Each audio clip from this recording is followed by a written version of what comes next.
Okay, I think I need to start. So good morning, everyone. Welcome to this webinar that is organized as a cooperation between OWASP Dubai chapter and CyberNode, part of the initiatives from Dubai Cyber Innovation Park. The topic of today is OWASP IoT Top 10. Can you just let me know in the chat if you can hear me properly? Everything is okay?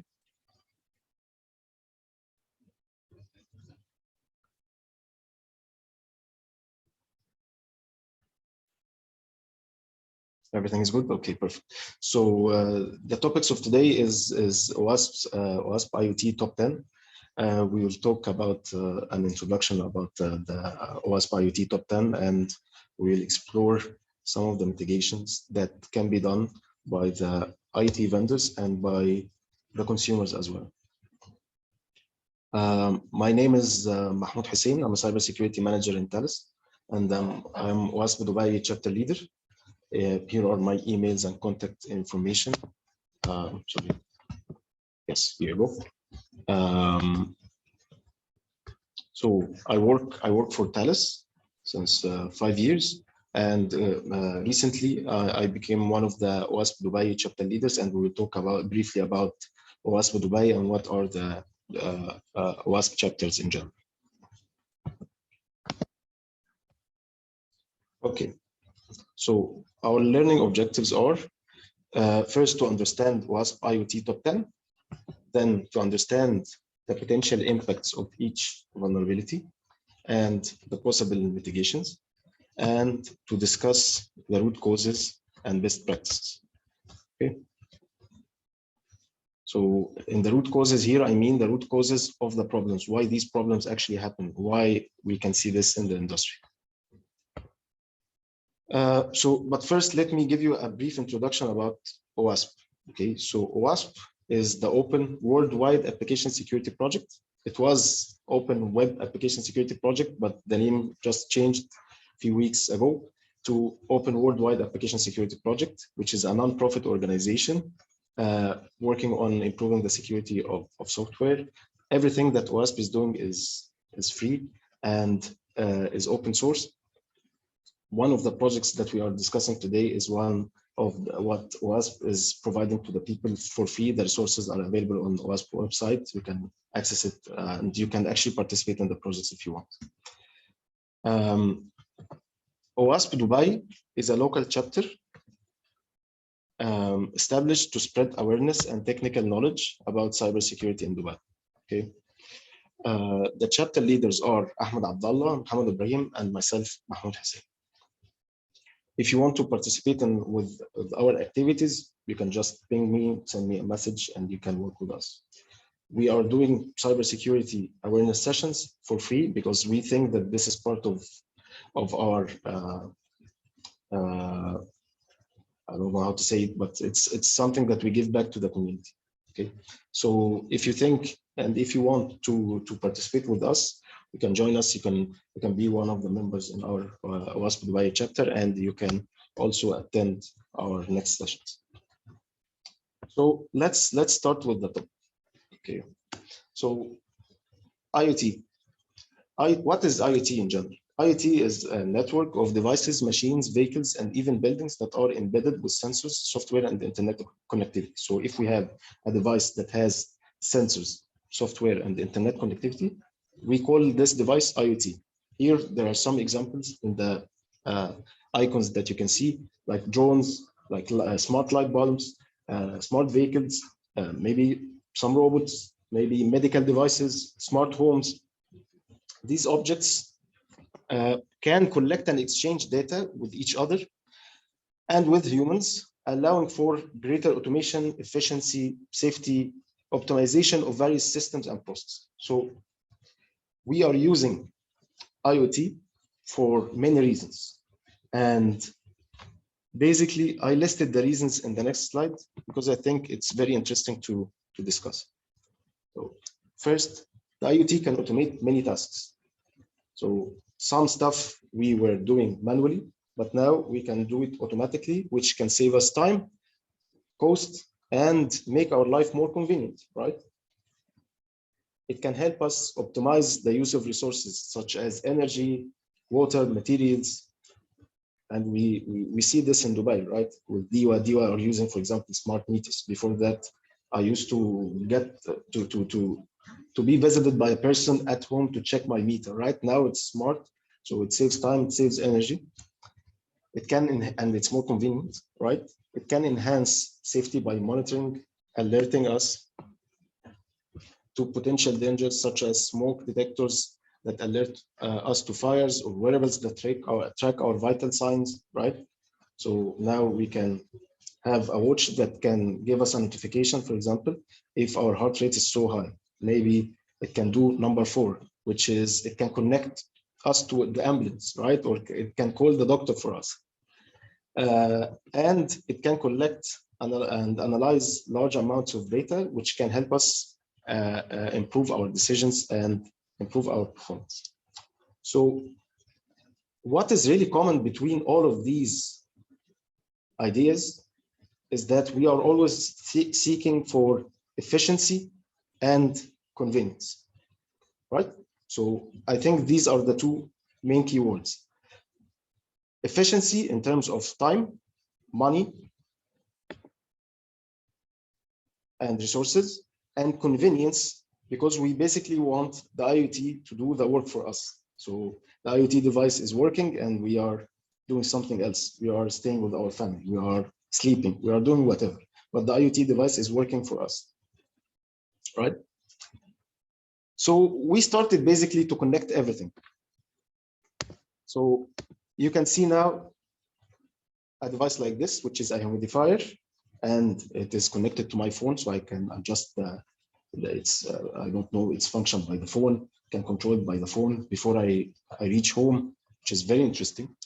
And we connected even the air fryers. Did you see this before? It's a smart air fryer. So you can get some recipes from on the application, and you can ask the air fryer to cook it for you. Of course, you need to get the food and put it inside. We didn't automate this yet, but it will give you smart notifications. It will tell you if the food is cooked or not yet. And the funniest one is this one, the egg minder. The egg minder is it's a device which has sensors inside to detect how many eggs you have in your fridge and if the eggs are going bad. So you need to know. So we have taken the automation and efficiency to the next level, and all for the sake of convenience. So I have a question to you. You can let me know in the chat, what is the weirdest IoT device that you have seen before? And don't cheat from the egg minder that I just presented.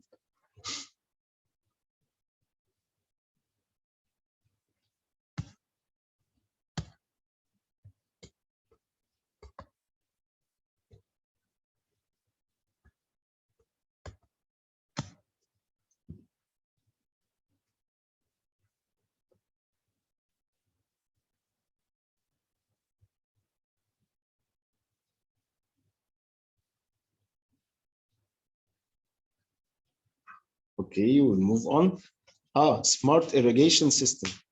Yes, I've seen it. And I've seen also smart light posts. So the lights in the roads are smart. It's connected with the network, so you can control it. Smart home, we will talk about smart home. Smart door lock, we'll talk a lot about smart door lock. Sobhi, welcome back. We'll talk about smart door lock today. Actually, it's very interesting because now we depend on the IoT security for our safety. Okay, so what if this device is hacked? Is it better than the normal door locks that we have, or OBD? I don't know what's OBD. If you tell me what's OBD, we can discuss it more. Okay. Drone to detect the waste.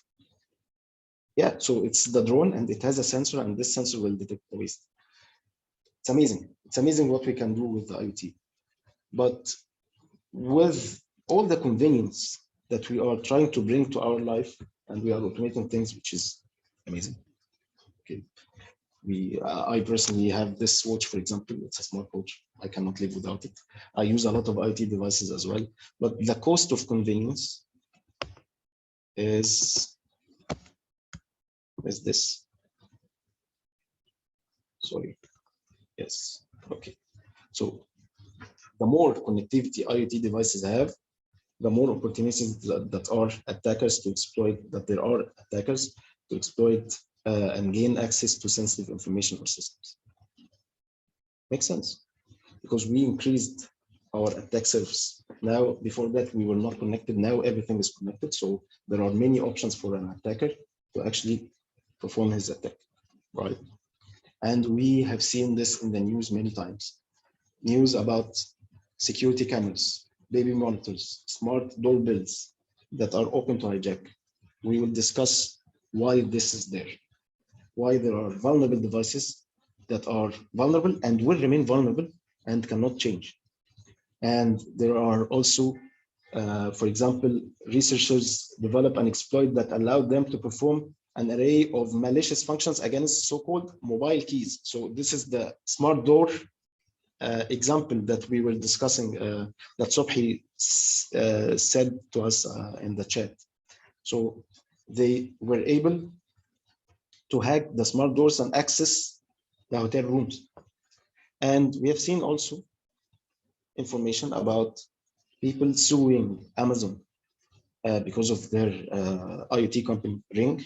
So maybe you know about Ring, but what happened is that Ring was compromised and some people started to hear sounds in their home. So someone attacked their IoT system and accessed their home, okay?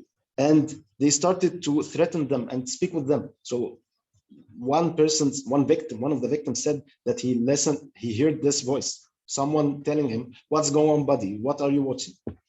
This is very creepy. And other vendor of Wi-Fi, of baby monitors were attacked, and some of the attackers threatened the families to kidnap their kids, which is, it's very annoying, very threatening, I would say. So this is the cost of convenience, and we have to think of what to do, especially given these numbers.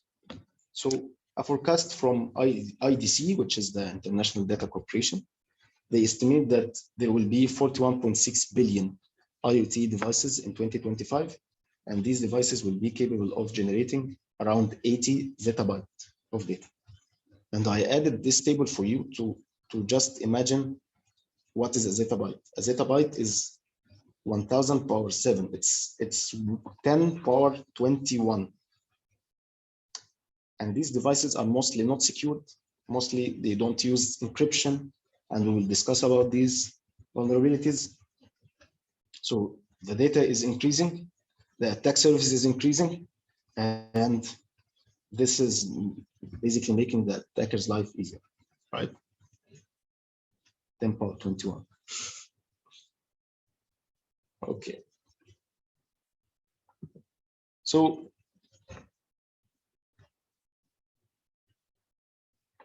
lucky enough, many IoT security projects started to take place, and one of them is what we are discussing today, which is OWASP IoT Top 10.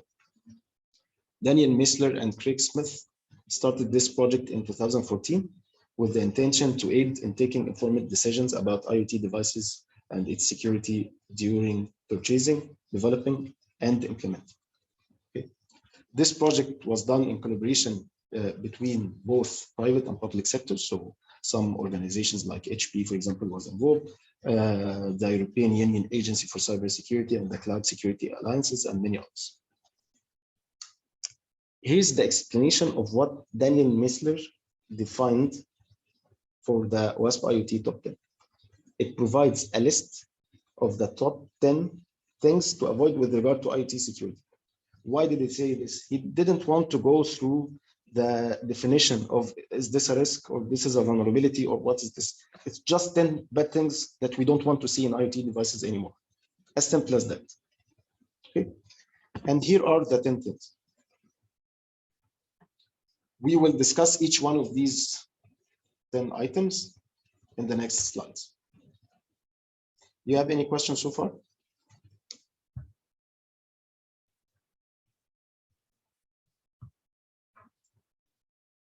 No, okay, we'll move forward. So the first one is weak, guessable, or hard-coded passwords. It is defined as the use of easily brute-forced, publicly available, or unchangeable credentials, including backdoors in firmware or client software that grants unauthorized access to deployed systems. Okay, so basically, some easy passwords that are available, or passwords that are kept in the system, hard-coded, you cannot change it, and maybe no one knows about it except the vendor and some attackers. Did you hear before about Mirai attack? If you heard about Mirai, let me know. So it was a malware that infected smart devices that run on a specific processor called ARC. And it turned these devices to zombies or bots. So it becomes part of a botnet that can be used to target any other victim. So they compromise the machine and they use our machines, our IoT devices, to attack something else. Okay. So it basically scans the internet for IoT devices running on this processor because it runs an outdated system. And whenever there is default username and password combo that is not changed, Mirai will be able to access the device and infect it. Then once it is infected, it will connect to another server running somewhere else that we call command and control center. Okay. So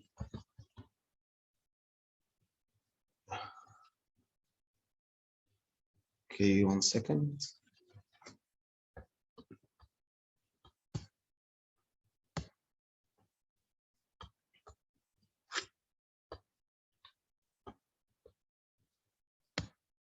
Sorry.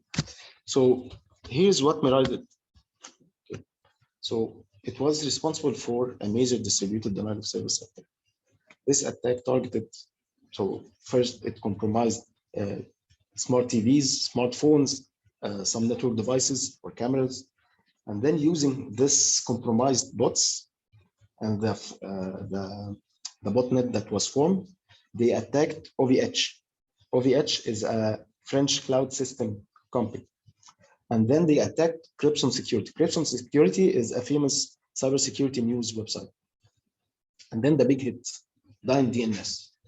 Dyn DNS is the DNS provider for Twitter, Airbnb, Spotify, Starbucks, SoundCloud, Tumblr, many others, BBC. Okay. So when this attack happened on Dyn DNS, some people say that it's like half of the internet is down, or third of the internet was down. I even remember this attack because Twitter didn't work. This is a big deal. And they tried also to attack nations. So they attacked the Liberian's largest cell phone provider, which is called Longster. So do you think that this is a sophisticated attack? Is it done by a cyber criminal group, very, some dark people and a nation state maybe? Actually, no. It was done by two guys. The older one was 21 years old because they used the credentials to infect the machines, and they used just 60 combo. So they tried 60 passwords, and they were able to compromise machines that made Dyn DNS down. So these guys, what is really funny about these guys was that they used to attack entities and then tried to sell them the mitigation. So they founded a company for DDoS mitigation, which is I don't remember its name, but they were doing the attack, and then they come to you and sell to you the mitigation and ask you for money. Pure racketeering or blackmailing, right? And it is very easy And it is very easy for us to get the default passwords. If you go to devpass.com, you can find all the default passwords. So if you write Juniper, you will find the default passwords of Juniper. If you write Wago, if you write whatever, if there is a well-known defined password, you will find it there. So the question to you now, what can be a mitigation for this risk? I want to see your ideas in the chat, please.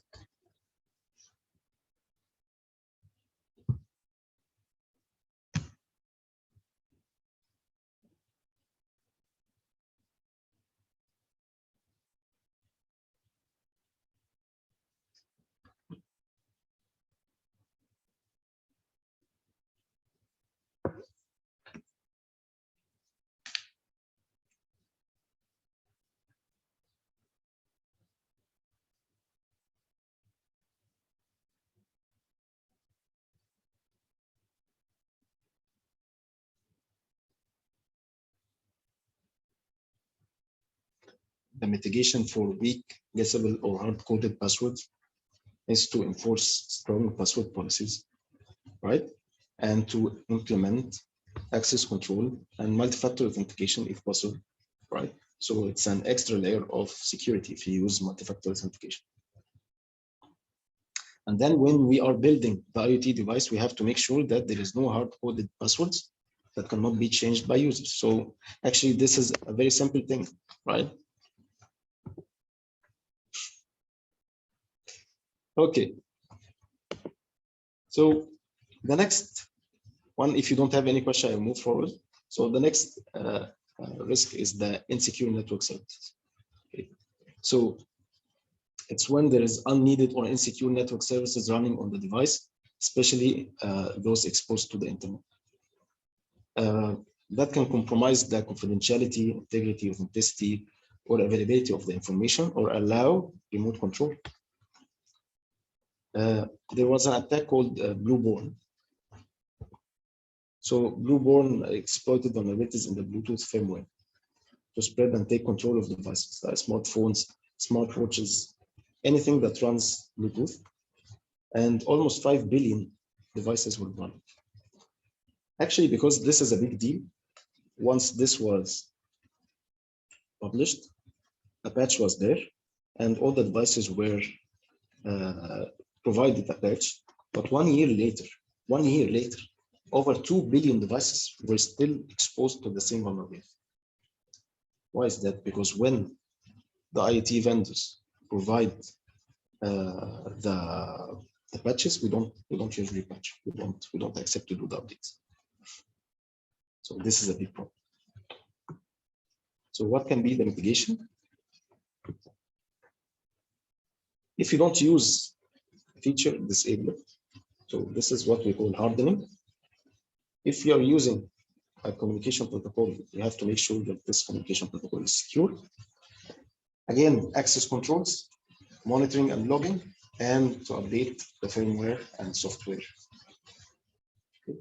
If you can think about any other mitigation, let me know. The next risk is the insecure ecosystem interface. So we define it as the insecure web, backend, API, cloud or mobile interfaces in the ecosystem outside of the device that allows compromise of the device itself or any of its related components. For example, you can have an IoT device interfacing with other IoT devices, gateways, cloud services, or mobile applications. So any weakness in this ecosystem can have an impact on my IoT device. This is why we are talking about this risk. Common issues include lack of authentication authorization. We'll talk a lot about lacking of authentication and authorization, lacking or weak encryption, and lack of input and output filtering. Input and output filtering means that what do you expect to receive from the other device that you are integrating with? If there are some API codes that you are not expecting, you should filter them. If there's some traffic that you are not expecting, you should filter them and make sure that you don't act according to these unexpected traffic. Any question? An example of this attack, of an attack that exploited this vulnerability is 2016 Jeep Cherokee hack. So in this attack, security resources were able to remotely take control of the Jeep Cherokee by exploiting a vulnerability in the car's entertainment system. So they took control of the car by exploiting a vulnerability in the entertainment system. You see, there should be a way to filter the traffic that's coming from. The sound is not clear. My sound is not clear.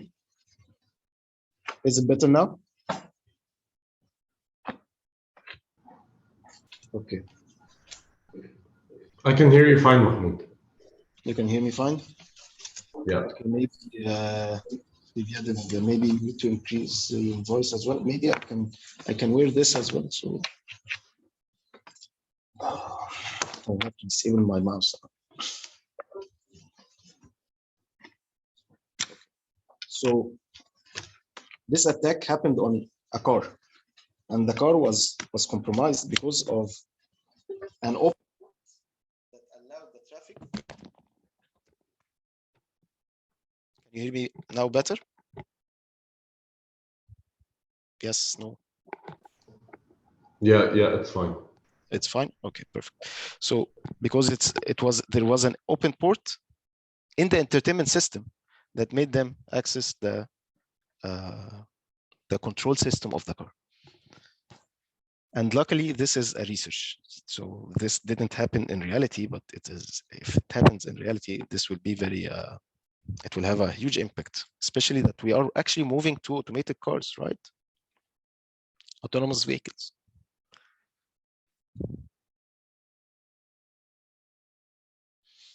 So what can be the mitigation for this? Secure communication protocols again and again. So use SSL TLS, use SSH, encrypt the network traffic.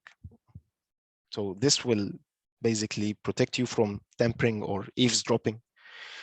Implement secure access controls. So access to IoT devices should be open only based on role-based access control. So you have RBAC, you have user roles, you have permissions.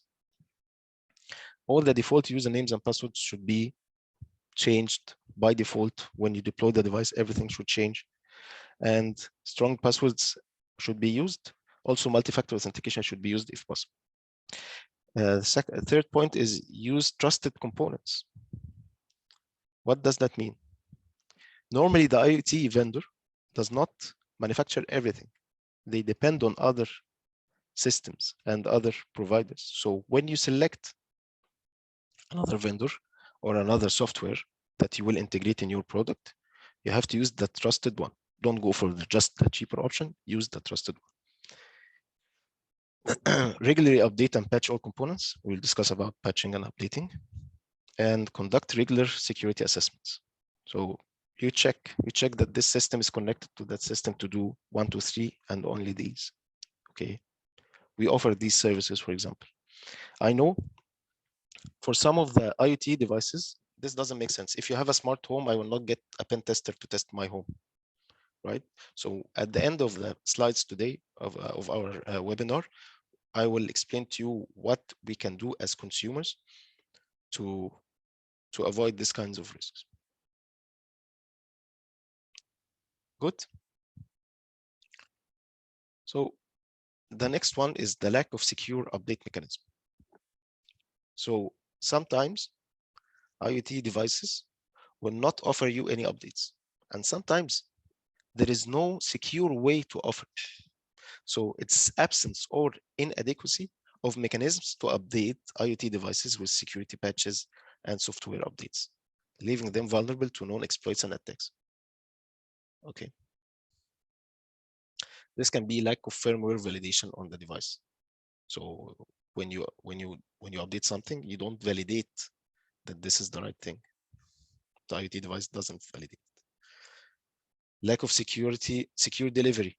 So the file will be sent in clear. So I don't know who can tamper with the file, for example. Lack of anti-rollback mechanism. What does anti-rollback mean?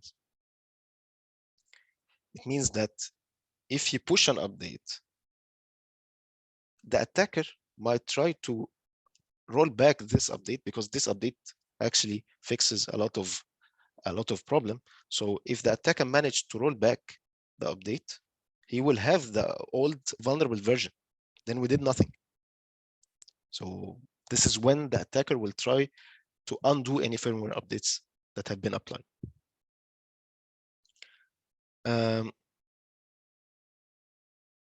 Just for you to imagine the impact on this, or the impact of the absence of this kind of mechanism. So remember the Jeep Cherokee that I was just discussing about?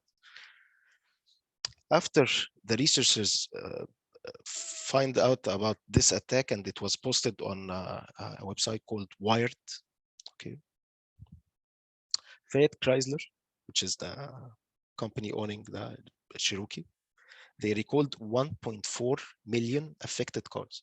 So they recalled the cars to implement the security update.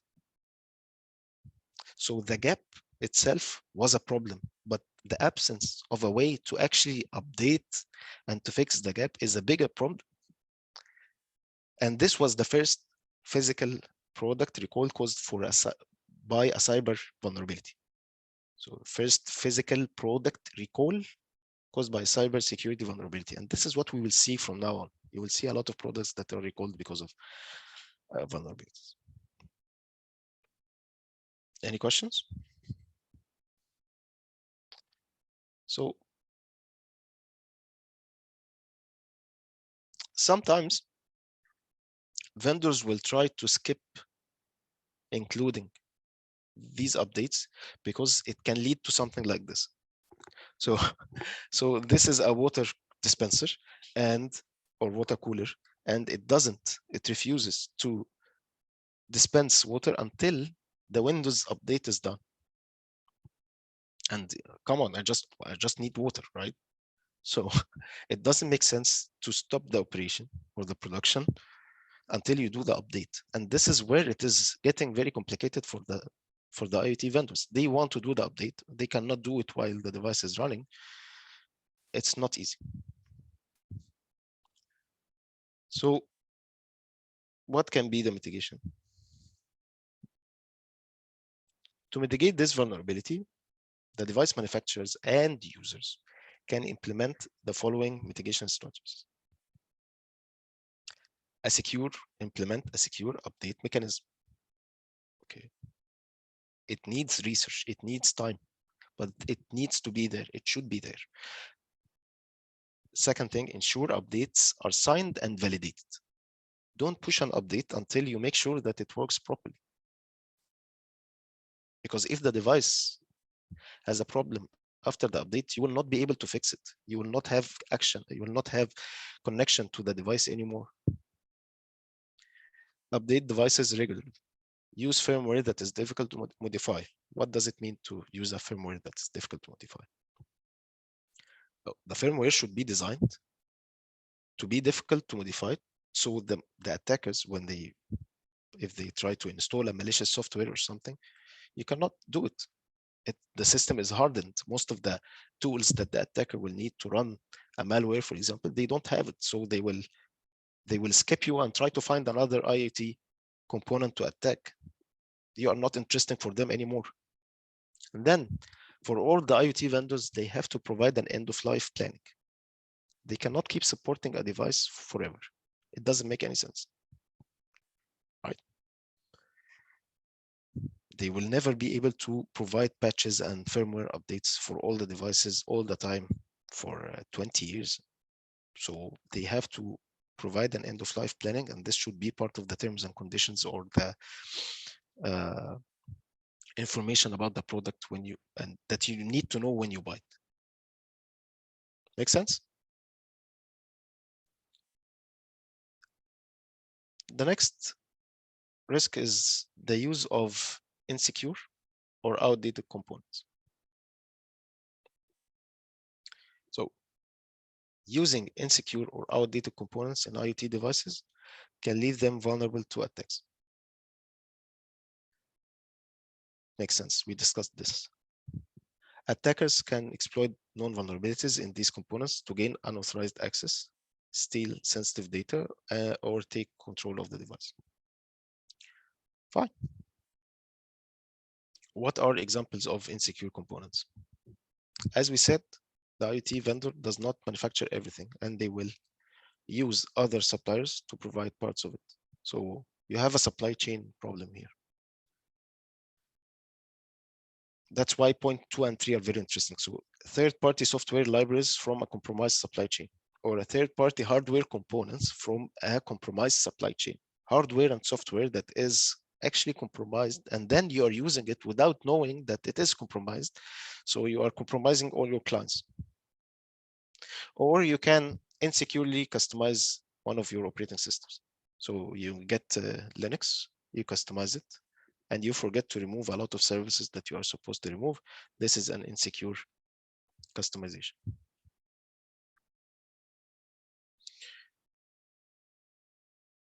So here I want to talk with you about 2 examples, actually 3. The third one is not in the slide. Okay, so Meltdown and Spectre. If you know about Meltdown and Spectre, these 2 were very interesting because they were CPU vulnerabilities. And it impacted a lot of devices, including IoT devices. It allowed the attacker to bypass the hardware-based memory isolation between applications and access sensitive data from other processes running on the same device. Another interesting vulnerability that's not mentioned here, as I said, is Heartbleed. Heartbleed was a vulnerability in OpenSSL. So it's a vulnerability in OpenSSL. I'm using OpenSSL for some of my applications. If OpenSSL is vulnerable, I am vulnerable as well. And that allowed the attackers to access sensitive information such as passwords and encryption keys from the memory of the server running the vulnerable OpenSSL function. It was quickly patched on the web applications and websites. But what about IoT? If you don't have the secure update mechanism and the encryption between the update server and your IoT devices and so on, you will not receive the patch, so you might be still vulnerable to this kind of attack.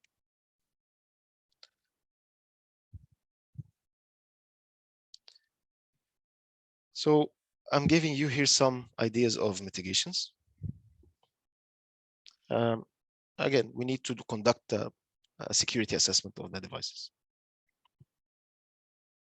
a vulnerability assessment, or maybe penetration testing as well, right? We need to regularly monitor security advisories and updates. This is a very important topic. Okay, we have to keep an eye on the updates that are coming from the manufacturers and software vendors. So we ensure that all components and software are up to date with the latest security patches and updates. If you are not receiving feeds from your IoT vendors, so you don't know if your version is the last one or not, this is a big problem. Then for the IoT vendors, they need to limit the use of third-party components in the IoT devices to trusted providers only. Okay. So if we have to use any component from a third party, this should be a reputable third party. And we have to make sure that this third party is actually doing regular security assessments on their infrastructure and their software as well. Then we need to implement a strong supply chain security program. You know, SolarWinds attack, of course. It was a supply chain attack. So how to make sure that we vet and we check any company that we are working with. The next one is to implement secure coding practices and use secure software development frameworks. And the last one, from my point of view, is to ensure that IoT devices have secure and reliable mechanisms for software updates, which take us to the previous point that we discussed. Okay. Any better ideas for mitigations?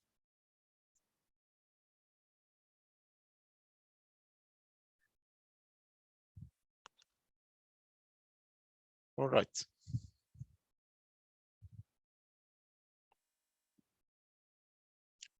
Now I'm talking about privacy. So we all know about GDPR. We know about the privacy concerns. We know a lot about this stuff that's happening, and this applies also to the IoT devices. With the increasing use of the IoT, there is a growing concern over the privacy and security of personal information that is collected and transmitted by these devices. So this risk refers to the lack of appropriate measures to protect the privacy of user data and device usage in IoT devices. How many times did we talk next to our phone, for example, and then we found that we are receiving ads about what we were discussing? Right? This happens to everyone. Okay. So if this information is gathered by the software company that we are working with or the provider of our IoT device, again, this information might be exploited by malicious actors to maybe steal my identity, do any fraud or any attack. Right? Amazon and Google are listening to your voice recordings. Here is what we know about it. Yeah, of course they are listening.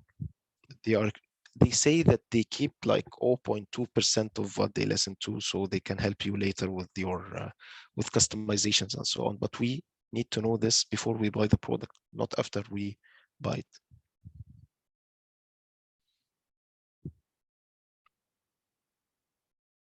You think that if you encrypt the data, you will be safe, you will be secure, right?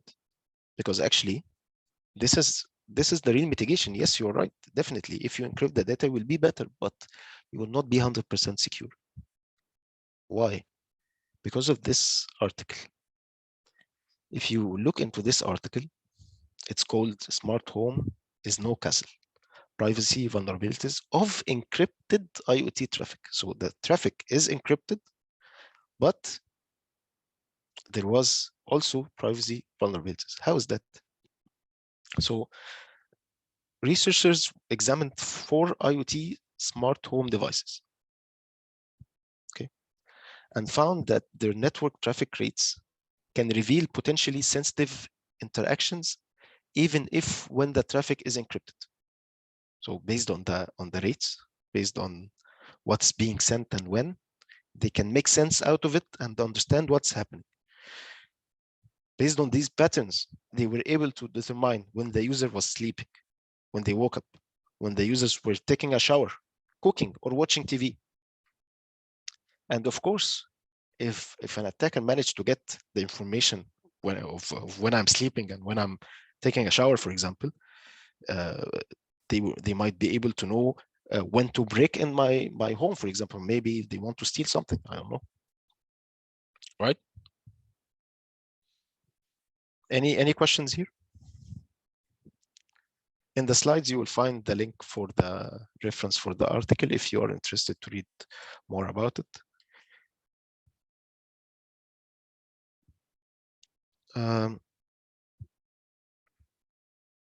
So here I'm talking about mitigations again. Same thing. You have to implement strong authentication and access control. You have to use encryption to protect data in transit and at rest. Limit the collection of sharing of user data to what is necessary for the device to function. Right? If there is data that you don't need, don't take it. Limit the collection of sharing of user data to what is necessary for the device to function. Sorry, yeah, I read it again. Provide clear notice and consent mechanisms for data collection. Yes, this is what is very important. If you are collecting data, you need to make it clear to me what you are collecting and why. And I need to say yes or no. You should not assume, the IT vendor should not assume that it is a yes until I make it a no. No, it should be the other way around. Use secure communication protocols and conduct privacy assessments to identify and address any potential privacy risks. Okay. Fine. Okay, so the next one is insecure data transfer and storage. Again, insecure data transfer and storage is related to encryption. The risk refers to vulnerabilities related to the way IoT devices transfer and store data. One example for is the use of weak or no encryption. So if the data is transmitted by an IoT device that's not properly encrypted, it can be intercepted and read by any attack. So it's like you are transferring money and everyone knows that you are transferring money and you're even dropping money around you. Okay.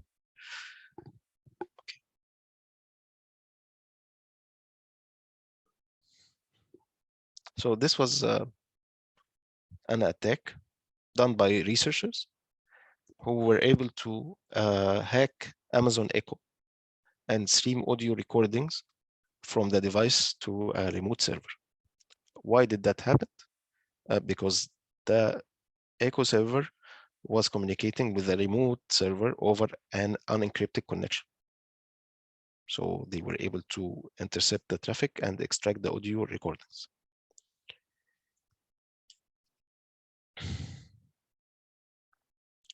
Another example is Wink.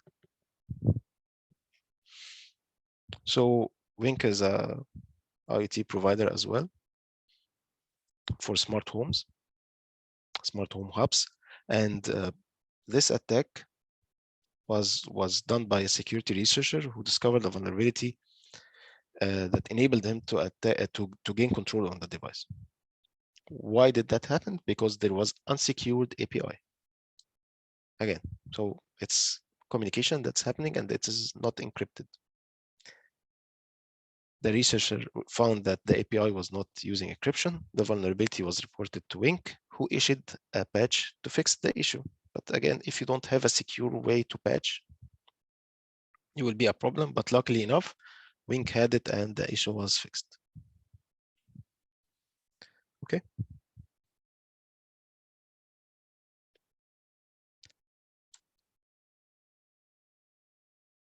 I didn't include mitigations here because it's the same. Basically, you need to apply encryption and secure communication between any two devices or any devices that are communicating, right? And then this is an interesting one. The lack of device management. The absence of processes and procedures for managing devices throughout their life cycle, including device enrollment, provisioning, configuration, updates, and decommissioning. So what do we mean here? We need to have an eye on the device. We need to have an understanding of what's happening on the device. And this is usually absent. Actually, this problem is still there even for non-IoT environments. For IT environments, we have this problem. I will show you some statistics in the next slide. So if we don't have proper device management, so we will not have visibility.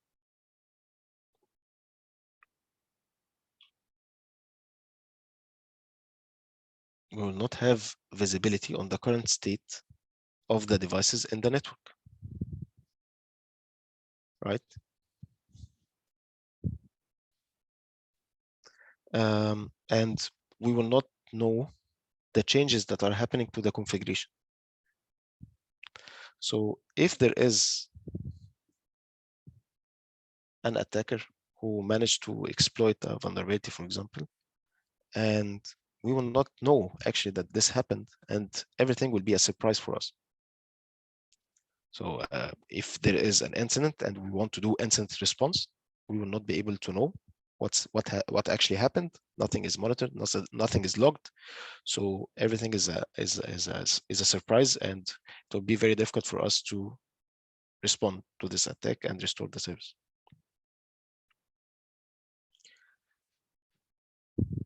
As I said, this issue is not yet solved even in IT. So nearly 66% of IT managers have an incomplete record of their IT assets. 66% of IT managers have an incomplete record of their IT assets, and probably they are using Excel sheet for this. 56% verify asset location only once a year, and 10 to 15% verify only every 5 years. So this is a problem that doesn't only impact IoT, it impacts IT as well. Have you heard of Silex before? Silex was a malware that targeted IoT devices, including routers, cameras, DVRs, digital video recorders, anything running on specific Linux-based version. And when it accessed the machines, it was designed to delete system files and remove firewall rules and override the device storage. And because we don't have device management, we don't see what's happening, this device infected a lot of victims. Sorry, this malware affected a lot of devices and victims. Okay. Any question?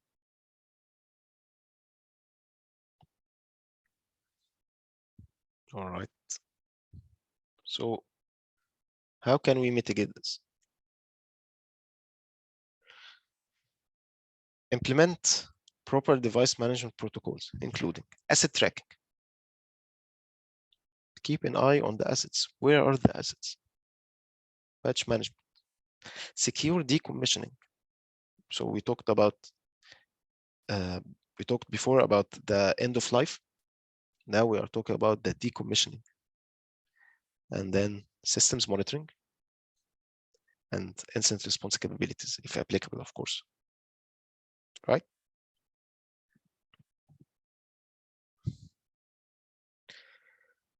The next, number 9, is the insecure default settings. Okay, so some devices are shipped with insecure default settings, and some of them actually lack the ability to make the system more secure by restricting operators from modifying configurations. So it's sent with insecure settings, and I cannot change the settings. Examples are default passwords, unencrypted communication, unnecessary service ports, and so on. Do you know what's this screenshot? This is an FTP server with these permissions. So you can see here these permissions: drwx, drwx, rwx. What does that mean? It means that the user, the groups, and all the others, everyone has access to read, write, and execute anything in the FTP folder. So this is an IoT device that has FTP enabled. So I don't know why it is enabled. This is a problem. And while it is enabled, it's enabled with very insecure default settings, which is read, write, execute for everyone.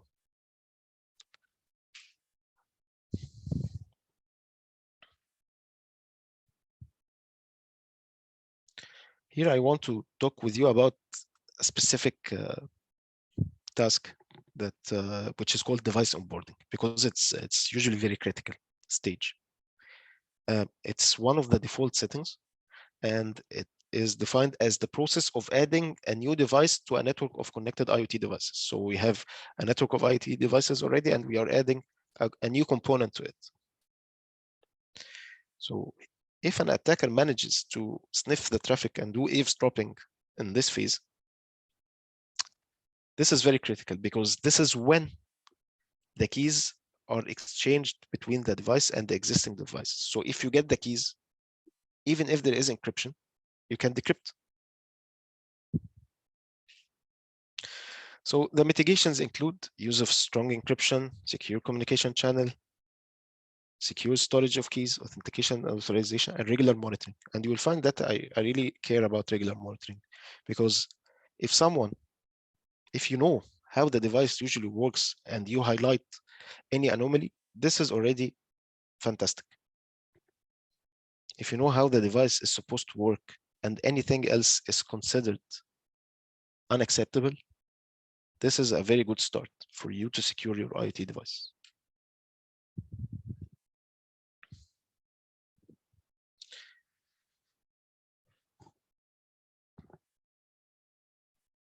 Yeah. So the last risk is the lack of physical hardening. Lack of physical hardening measures can allow potential attackers to gain sensitive information that can help in future remote attack or take local control of the device. So if you have access to the device itself physically, what can you do with it to get information from it? This is what we mean by lack of physical hardening. So basically, I hope that when the IoT device, my IoT device, is in the hand of an attacker, they will not be able to get anything from it. But this doesn't usually happen. And the IoT devices can be vulnerable because of their nature. If your phone, your laptop, and personal computers, everything like this, you keep it attended, you keep it with you, right? But the IoT devices can be in the street, can be an irrigation system, right? Can be whatever, can be whatever. You don't keep an eye on your smart home device. You don't keep an eye when you are outside, of course. You don't keep an eye on your smart door. You leave it. The examples of insufficient physical security in IoT devices include lack of secure packaging, unprotected ports and interfaces, and poor physical access control. So if I open the device and there is a port and I put something in the port and I'm able to connect to the device, this is very poor. Just make it more complicated. These vulnerabilities can be exploited by attackers to gain unauthorized access to the device, modify the software and hardware, and steal sensitive information. Let me give you some examples. So how many times did you see a sticker that says, if you remove it, it's out of warranty? A lot of times. Okay, but this is very cheap solution because the attacker will remove it and it will be out of warranty and he doesn't care. He wants the information that is inside, right? Another way is to secure by obscurity. So if you see the pink board, it doesn't have any labels. So they think that, okay, if we remove the labels of the chips and the connections, the attacker will not be able to know. But actually, it's very easy to know. And there are debug port discovery tools that can be able to, that you can use and you can understand everything. I want to show you a quick video. So this is for the smart lock. Okay, there is one YouTube channel from a person called Lockpicking Lawyer. Okay, he demonstrated how he was able to hack a smart lock using a magnet. The researcher was able to trick the sensor into thinking the door was closed when it wasn't, by using just a magnet. This allowed him to unlock the door without a key or a password. So this was supposed to work in a different way. He's supposed to write a PIN code and then the door was open. But using this magnet, he was able to skip all of this process and open the door. This guy has a YouTube channel with more than 4 million subscribers. It's only for education purposes about the weaknesses and defects in security devices. So please don't go to this website and do anything illegal, okay?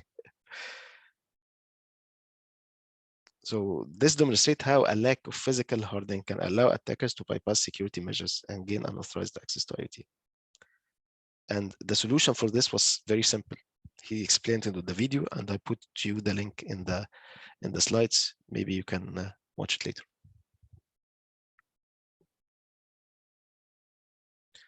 So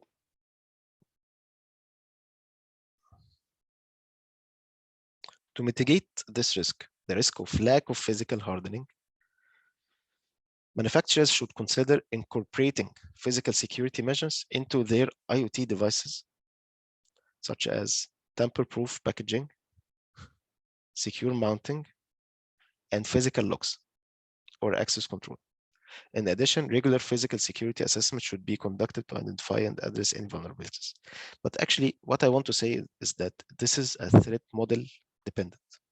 So depending on the threat model, depending on where the device will be and so on, you will need to act to this risk. All right? Any questions so far?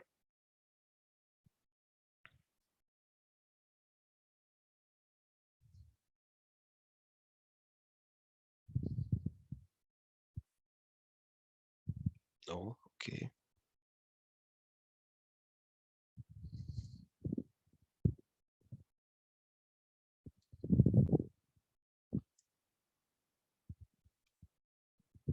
I know you can see my screen, but give me a second.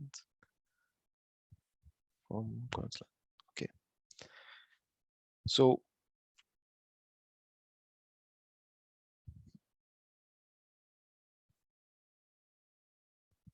from what I explained, I have a feeling that this is how the smart vendors work, the smart IoT vendors work. Let me show you. So we have this company. These are an amazing company, very famous to make toasters. Okay. And because they are making the best toasters in the world and there are new smart toasters available, they say, okay, we have to offer smart toasters as well. So we stay the #1 manufacturer of the toasters in the whole world. And if this company does not have the right security people working with them, maybe they are consultants, maybe they are in the team,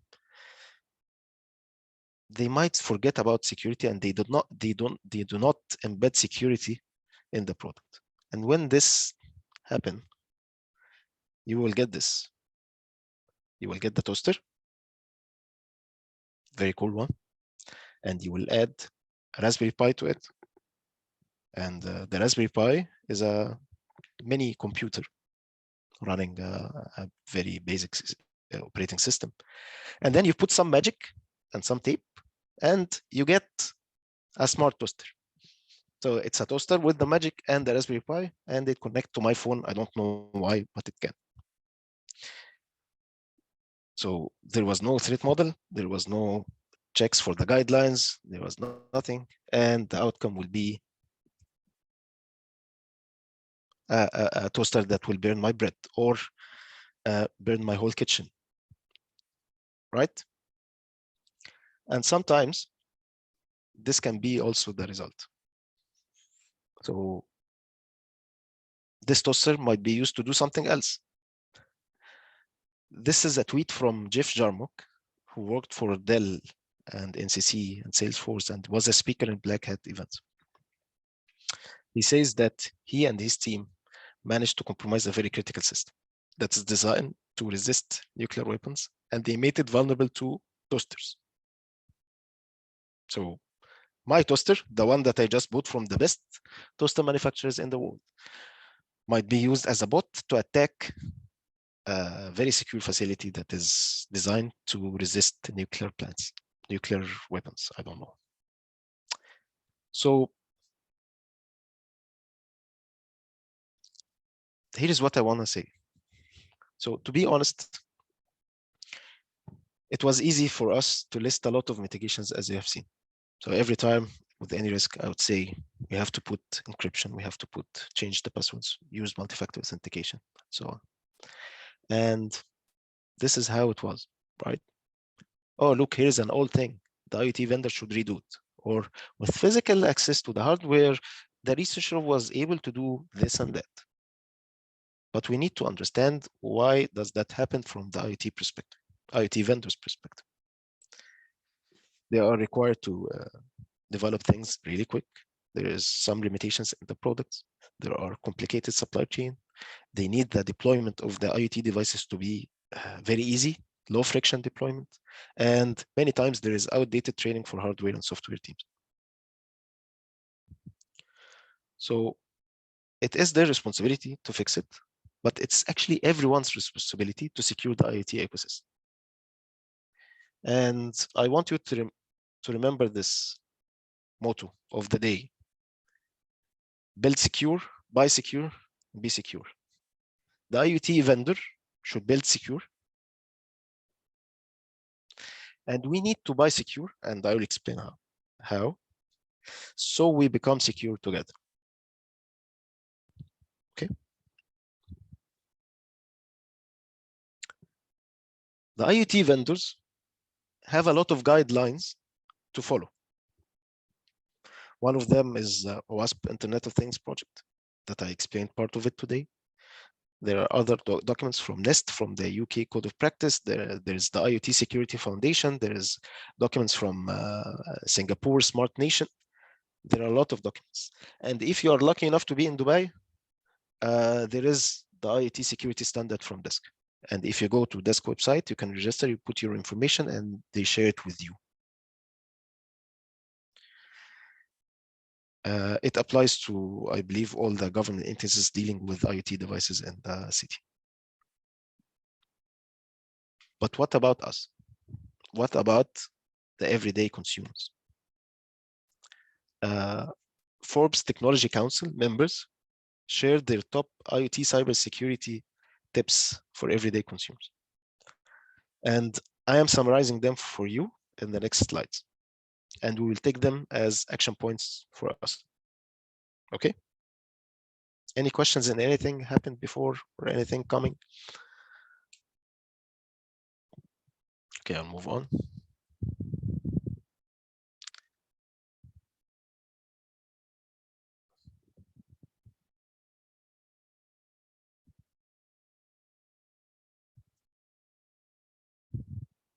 Okay.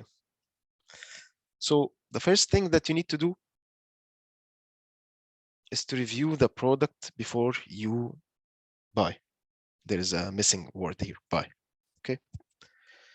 So we all check the reviews for the products, right? We all check if this product is better than that product and so on. We all do that. We all do that. We all check how many stars is the product getting on this website or that website. But while we are checking the functions and the features, please also try to check if the security is as good as the features. Okay. Then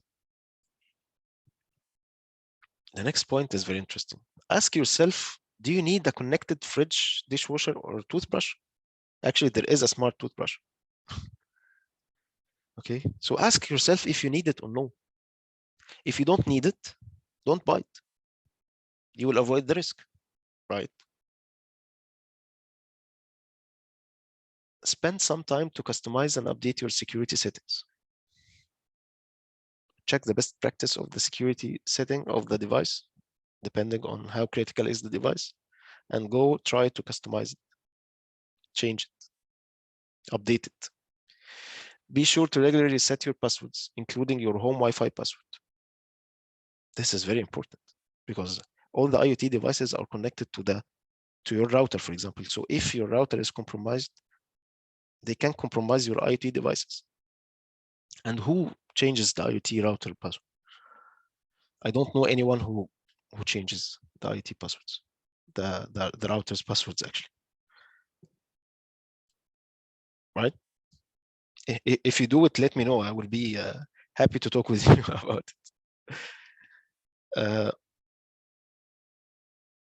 The fifth point is to enable two-factor authentication. So whenever it is possible to enable two-factor authentication, yeah, please enable it. Then please read the terms carefully, the terms and conditions.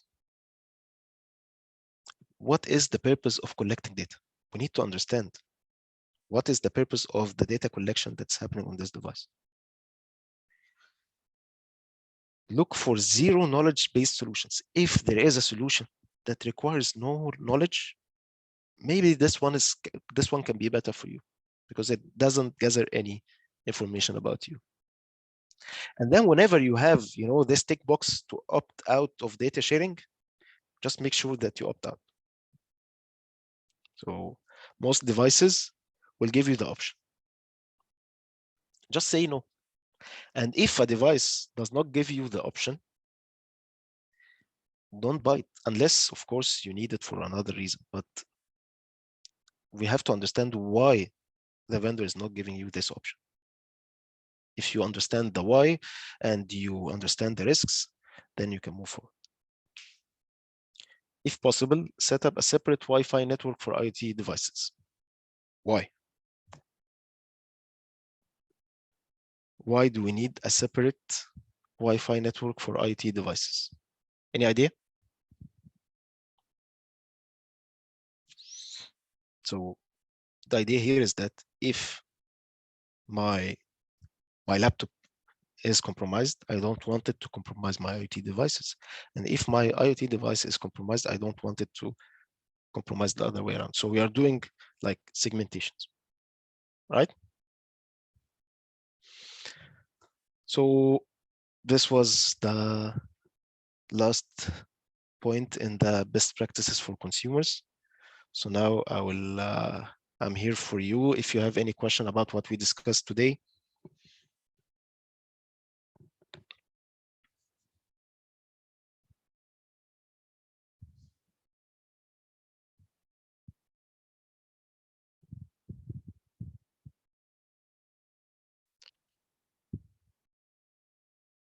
Okay, so this is what we discussed today. So we discussed about OWASP. Yes. Can you give some good material to study on IoT security? Yes, I can share with you. I can share with Sobhi some materials and ask him to share it with you. And there are some good materials, but usually the materials are for vendors. So we can definitely discuss this, and I will guide you. So I will, in the next slide, there will be my contacts, my phone number and my email, and we can discuss together, and I can give you some guidance on how we can do it. How can we join or participate with OWASP? In the next slide, you'll find my contacts. You'll find OWASP email. Send me on OWASP email, and we can discuss further how we can cooperate. And I want to cooperate actually with everyone. And as I said, we offer awareness sessions and even training sessions for free. We don't take any money. We do this out of giving back to the community. So we'll be more than happy to cooperate. Any other question? Can you please share this presentation with attendees of today's sessions? Sure. Yes, Khalil. Sure. Okay, so what were the OWASP IoT top 10? Weak, guessable, or hard-coded passwords, insecure network devices, insecure ecosystem interfaces, lack of secure update mechanism, insufficient privacy protection, insecure outdated components, insecure data transfer, device management, insecure default settings, and lack of physical security. We discussed all of these 10, and we gave some examples of vulnerabilities and weaknesses that happened before related to each of these risks. And we give mitigations per risk, and then we give mitigations or recommendations for the IoT vendors and the IoT consumers, right? This is what we discussed here and there. And last but not least, I want to show you this slide because it's very interesting. So I didn't use ChatGPT before. And then when I was preparing this presentation, I thought maybe I can go ask ChatGPT to explain to me a topic as if I'm 10 years old, because I believe that if you can explain something to someone in a way that is very simple, this is the best way to explain. This is what I believe. So this explanation was very interesting from ChatGPT.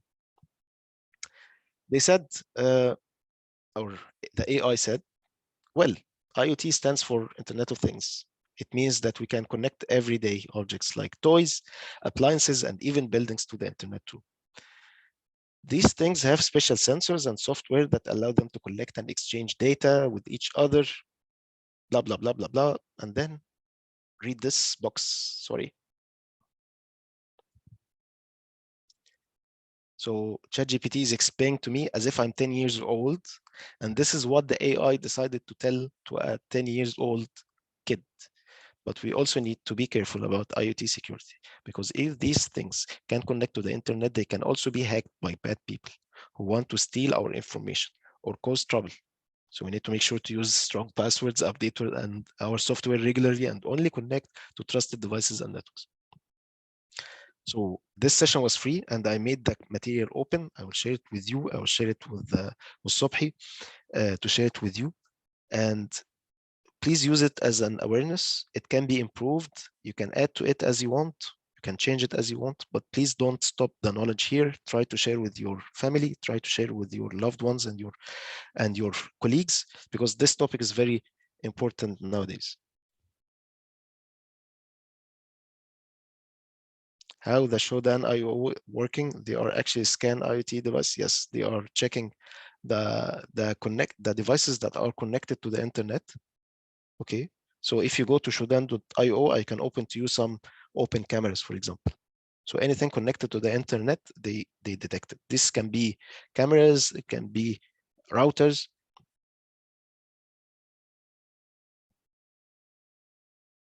Any question? Does it answer your question, Shane? I don't know how they operate it, but this is their idea.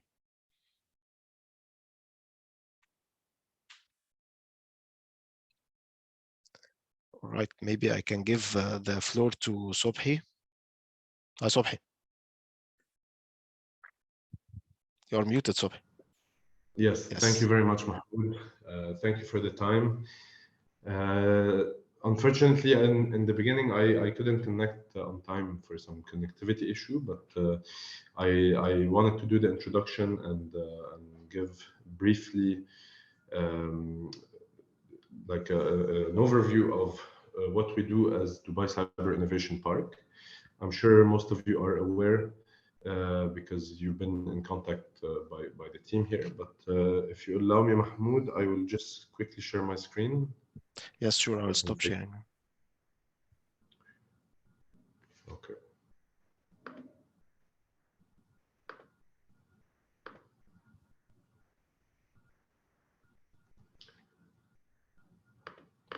You can see my screen?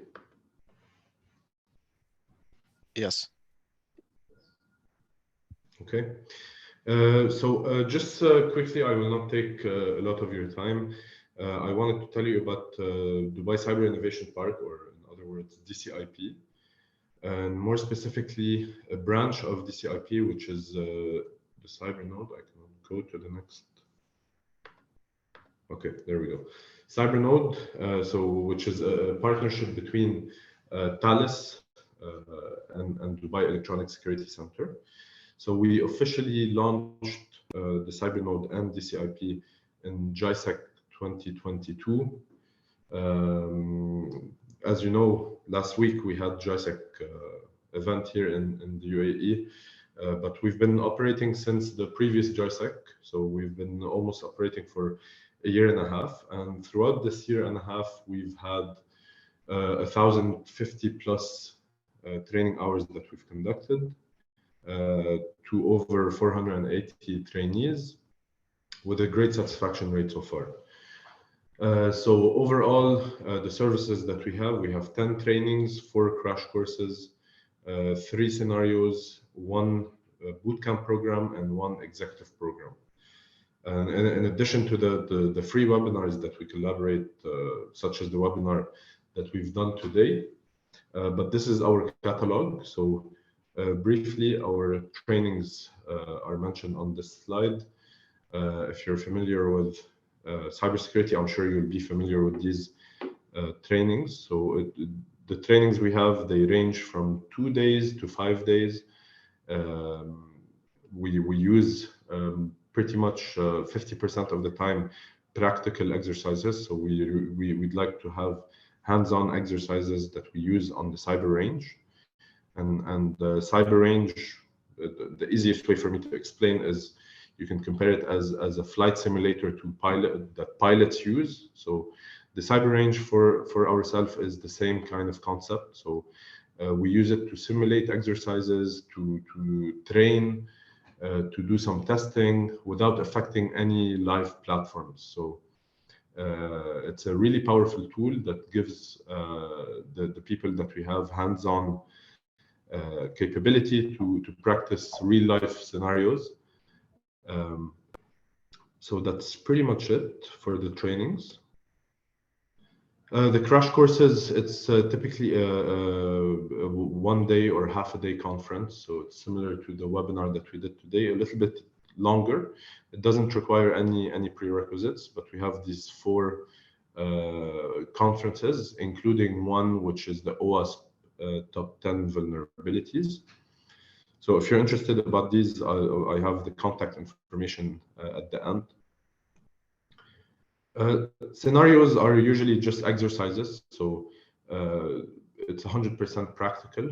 It's not a training, so we just provide what the goal of the exercise is and what needs to be achieved. And of course, our team will be there to support, but it's not to be confused with a training. So